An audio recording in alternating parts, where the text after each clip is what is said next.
Everything's good? Selling out arenas and everything? Starting to act different, huh? You ain't been calling me and hanging out the way we used to hang out. Well, I mean, you tried to get in contact with me, through all my, partners and whatnot. Mm-hmm. But you never really got my number, so. Right, okay. Number? So, just when you thought things couldn't get any more confusing, Clive Davis is back into the mix of what is going on with Diddy. Hey guys, it's Morag Ronaldo. Hopefully you guys are all doing well today. Back again with another video. If you have not subscribed, click that button, guys. That is daily and consistent content. Comment down below. Give this video a thumbs up. I would appreciate it. And let's get straight into this mess because a lot is going on. Eddie Griffin is coming into the conversation discussing Clive Davis and throws his name into it. And this conversation about Clive does make sense to me. I'm going to place the clip in, reported via Jasmine Brand, but he states, Eddie Griffin, that Clive Davis actually staged this entire raid situation because there are tapes that Diddy has in those rooms in his houses. Now, NBC News also had a discussion about how there's tapes involved. He knew several celebrities. There were secret cameras found by the raids. And of course, having these parties with these people, secret cameras, you're going to find stuff, film it, not just of celebrities, but politicians as well, and use that information against people. When you get to that level that Diddy was reaching, you have to have ammunition on people. Otherwise, you can easily be defeated. If you have ammunition against people, you're more valuable. That's why they say, keep your friends close, but your enemies closer. If you have things against your enemies, keep them closer to you because therefore you become more of a valuable asset to those powerful that you're trying to be. So Diddy was a very smart man because he got away with all of this for such a long time. Very long time. Things that this man was doing, absolutely insane. He's saying that Clive Davis and other power people commissioned the federal agency to, release these, Homeland Security to go in there with their tanks and, arrest everybody and seize tapes and everything, which is why all of those pictures were released of the houses. Things were ransacked. Everything was taken. The music group. What's this motherfucker's name? See, he's put Diddy up, and they sacrificing Diddy. They said, nigga, you gotta take this shit, cause we can't be involved. But Diddy's smart. He filmed every fuck session, so he was fucking Clive and the motherfucking freak boy that run Universal Music Group. So he got them on some fuck tapes. Now, that's why they raiding the house, because they got friends in Homeland Security and the feds. And they said, get in there and get them tapes from this nigga. He trying to blackmail us. That's what I believe is going on. Because, Homeland Security, they came in there with tanks down there, motherfucking military motherfuckers, 25 deep, 30 deep for one dancing nigga. Say what? One dancing nigga gonna have 50 goddamn troops at his goddamn mansion. It's not Suge Knight, it's Diddy, y'all. Because, there came a point in time where the people above must have thought Diddy might rat us out to, grant himself immunity in some type of form. We can't let that run. We can't let that happen. We have connections with Homeland Security. We're going to commission them to do stuff for us because, we all work together up there to protect anything above in the ring or whatever is there.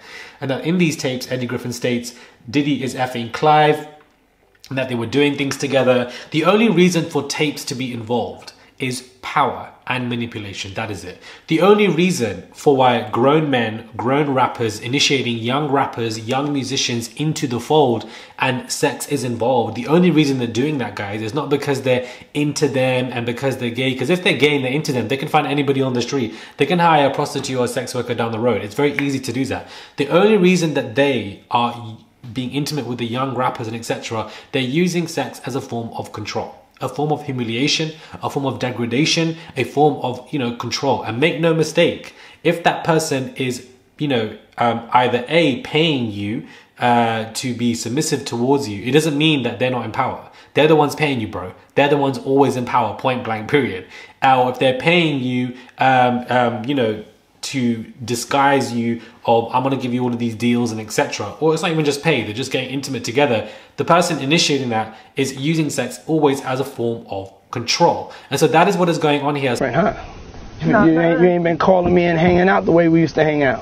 Well, I mean, I mean, you try to get in contact with me, you know, through all my, partners and whatnot. But so why they were even intimate in the first place, why tapes were then filmed, and why there were secret cameras is another form of control. Control grants also protection. Control grants ammunition. Control increases your, valuableness towards people, which therefore can prolong your life around these people and allow you to exceed your limitations and retrieve things in life that you never had, which is what Diddy tried to do, which is what all of these men tried to do. They use sex as a form of control. Dark energy is being emitted in this way, and it's very disgusting and nasty. I wouldn't be surprised if Clive Davis had tapes with Diddy and there were tapes of Clive with anybody else or anybody else in general, and therefore him and people were like to the Homeland Security, get this stuff ASAP, because in order for Homeland Security to have and raid those houses, they need warrants, and for them to get warrants, it needs to be submitted and accepted by the judges above. So I wouldn't be surprised if there were connections with some of the judges, fraudulent stuff, and they got this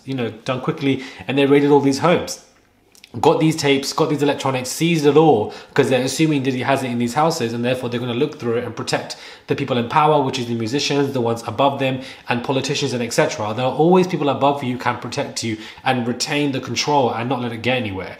An example is Jimmy Iovine. He was hit with a major lawsuit the same time around Diddy in regards to SA, but that man is nowhere to be seen. Now granted, he's not as public as Diddy, but he's still public. He's still in a position of power, but yet nothing's come of it.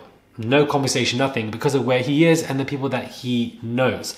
Not only this, but when it came to the Grammys, Clive Davis did announce that Diddy is welcome whenever he wishes to come. My opinion, he was playing chess. It was a PR move. It was playing it publicly to let the world know that you can't use me for your conversations, because me and Diddy are fine. There's nothing going on between us. I'm not buying that, to be honest with you, and I think it's very naive to buy that at that point of time. I just think anything when it comes to publicity is all fake, pretend, PR, motive, relationships. It doesn't make any sense to me. This is a very interesting conversation about, tapes with Diddy and Clive. There's always been conversations, even Jaguar Wright stating that Diddy and Clive were doing things left, right, and center. And now to the point of them having, relationships with the Homeland Security. Hi, people, get these tapes, whatever they have on us. We need it, or anybody else. We need to protect them, because this man can use this shit against us. This is why I think this was done. Even a humiliation role. I wouldn't even be surprised at this point. I would not even be surprised, because we're still seeing Diddy out and about. He's been out and about more now than he's been prior to the Homeland raids, which I find to be interesting. And I feel like he's been out more now as a PR move to look like, look, you can't take me down, or I'm still happy, I'm still surviving, I'm still doing good. So we'll see what happens, with Diddy and updates. Do I think that this man is going to prison? I don't think he is, to be honest with you. I think it's too soon to say right now. Way too soon to say, and we'll have to see what the Homeland Security find and govern. But if this man had tapes on people and was trying to use as ammunition, and they got these tapes, they're going to treat Diddy pretty bad, and he might not have or be prepared for what is coming. So make up with this what you will. If you agree with what Eddie Griffin is stating, this man is in the business. He wouldn't come out with this information from nowhere. He's plucked this plant from a root, and that root goes down somewhere where he's been, or he knows people in the industry. So I would take it with more than just a pinch of salt. Subscribe and comment down below. Give this video a thumbs up. I would really appreciate it, guys. It's just one click to subscribe. Comment down below. Give this video a thumbs up, and I'll catch you guys soon for another video.